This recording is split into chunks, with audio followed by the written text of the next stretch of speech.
Danielle Nash here. I want to talk to you about the importance of having a data room, setting it up properly, and maintaining it throughout the life of the due diligence process, as this will be smooth and efficient for all parties involved. Some topics I want to discuss today are: what is a virtual data room, also known as the VDR, the purpose of a data room, the proper data room folder structure, and lastly, how to maintain your data room efficiency. So what is a virtual data room, the VDR? It's best to take a step back and define the due diligence process first. The due diligence phase begins immediately after execution of the LOI between the buyer and the seller. It is at this point the buyer will submit to the seller a laundry list of literally hundreds of items or requests. They'll be pertaining to your company, so things like sales and marketing, operations, technical, legal, financial, pretty much anything under the sun that help the buyer understand the business. Because at the end of the day, nobody's going to cut a large check for your company unless they understand the ins and outs, how to run your business, and more importantly, any risks associated with the business. So hopefully along the way, as you've been operating and running your business, you've kept some of these documents that will be helpful during the due diligence phase. But we've seen, unfortunately, that a lot of these requests are going to be ad hoc, new requests that you'll have to put together pretty quickly during the due diligence process. Now, here's where the VDR comes into play. It's pretty much a virtual drive where all of this information will live. So the buyer will create a buyer side VDR on their side, and they'll invite, obviously the seller, the legal counsel of the seller, an advisor, if you so choose. And it will be password protected, so all your information will be secure. So as you work through the list, you'll go and upload all of your important documents into this drive. But more importantly, it is really crucial to keep your own VDR on the side. It's great to get that populated before you even get into the due diligence phase, because at this point, you'll give access to anyone on your team and your legal counsel and your advisor, and everybody can proof those and vet those documents before you give them to the seller, to the buyer. Because at that point, once the buyer has eyes on it, you really can't take it back from them. So your own virtual data room from the start will be really, really easy to kind of maintain the efficiencies of the flow of the documentation. Now, you'll probably say, why should I even start early on this? As I mentioned, the laundry list of items is quite overwhelming. And as you're trying to run your business, the last thing you want to do during due diligence is have performance and sales slip. And being in due diligence, if you haven't heard, is like a second full-time job. So anything that you could take off your plate, before the due diligence period starts will be really beneficial to you. So, seeing what the buyer is looking for will also help you gain efficiencies in running your business operations. For example, being able to validate your cost of goods monthly, keeping track of your inventory. So all the things that buyers are looking for are also good for running your business day to day. So you don't want to wait till crunch time or the last minute to get these documents in order as you're trying to run the business and fulfill these due diligence requests.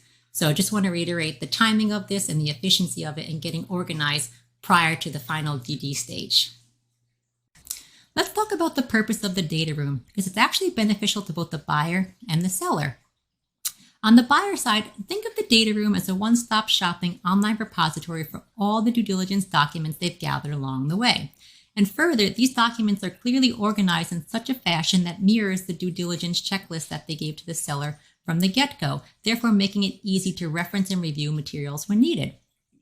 It also allows the buyer to come up to speed on your business. It takes about 60 days from LOI signing through due diligence to close for the buyer to get to know your business. Although it may seem like a long amount of time, it's actually not, to learn the ins and outs of each business. But having the data room will surely help them achieve this, with being able to reference that material quickly and in an organized fashion.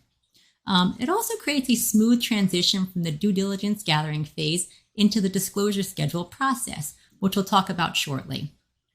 On the seller side, there's also a lot of benefits from maintaining a data room as well. First and foremost, before you get into a true due diligence process and data room phase with a buyer, having one set up on your side will have your business for exit right from the start. You don't want to wait to get into the due diligence phase with a buyer and have to recreate the wheel. So setting up the structure ahead of time will definitely help you gain efficiencies, which will be crucial during the due diligence phase.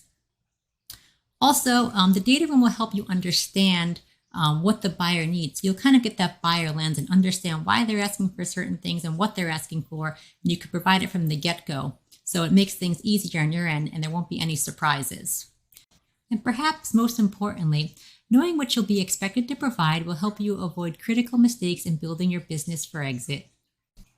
I wanted to quickly show you a sample data room layout and what the proper structure should look like.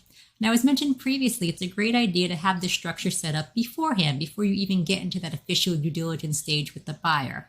So here are some guidelines which we typically see. Now, this is just a snippet. Depending on the buyer or your situation, your due diligence room or your checklist, your setup may look much different than this and more robust. But just to give you an idea of the setup, we've created this little grid as a guideline. So the buyer will come with an initial checklist and they'll break it down by major work streams. For example, general business, suppliers, legal, financial, employees.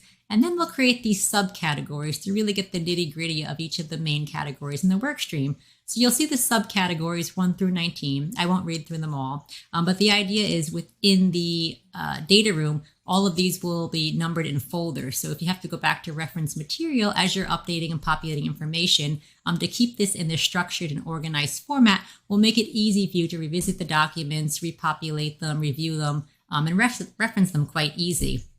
Now, the whole purpose of this is to organize your business the way the buyer will want to see it. So this will help going into the due diligence phase because you'll already be used to the format and all of the asks and requests, so nothing will be a surprise. The main goal of this is just to set yourself up for a successful exit. And by creating the data room ahead of time, you will be doing that and be at an advantage during the due diligence phase. Now that we've covered proper data room setup, let's jump into how to maintain your data room efficiency going forward. First, you should build it into your SOPs. Don't think of the virtual data room as an extra step and an annoyance. Think of it as the step to housing your corporate documents going forward. Then it won't seem so much as a chore.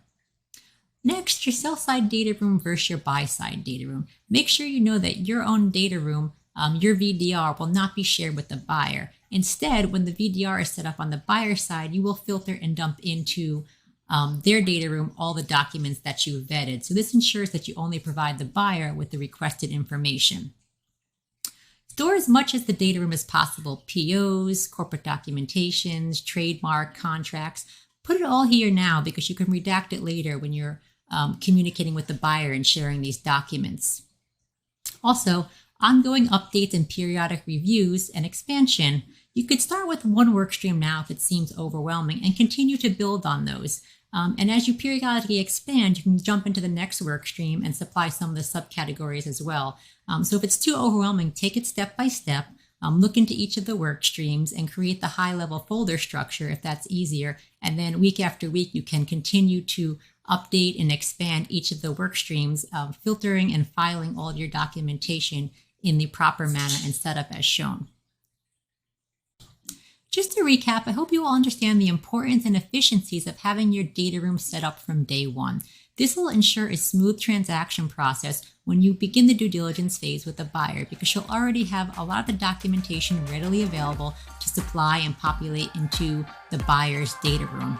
So I hope this motivates you all to jump off and to create your own data rooms.